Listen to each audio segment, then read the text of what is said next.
Každý rok sa koná bratislavský maratón, na ktorom sa zúčastňuje niekoľko tisíc bežcov.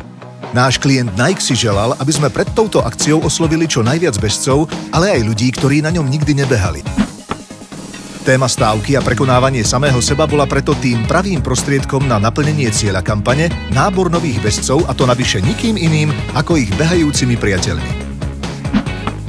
Takmer každej stávke predchádza určitá provokácia.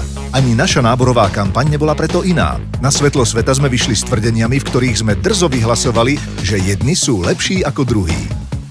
A ako by to nestačilo, nosiče sme aj provokatívne nasadili.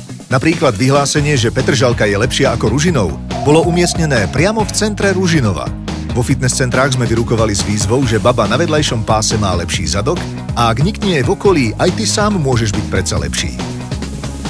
Všetky nosiče odkazovali na Tvoju výzvu, našu Facebook aplikáciu, cez ktorú sa každý mohol s niekým staviť o všetko možné aj nemožné a tak vyhecovať svojich priateľov, aby sa zúčastnili na maratóne. Zároveň mohol každý bežať aj za svoj tím, či už išlo o kolegov z práce, mestskú štvrť, alebo bežať s vegetariánskym presvedčením. Celá aplikácia bola zároveň technologicky napojená na čip umožňujúci merať výkon bežca. Takže v deň bratislavského maratónu i hneď po štarte zobrazovala informácie na bežcovom Facebooku o jeho priebežnom čase a všetci priatelia i hneď mohli vidieť, ako sa mu darí. Po dobehnutí do cieľa aplikácia vyhodnotila jednotlivé stávky a určila víťaza a porazeného.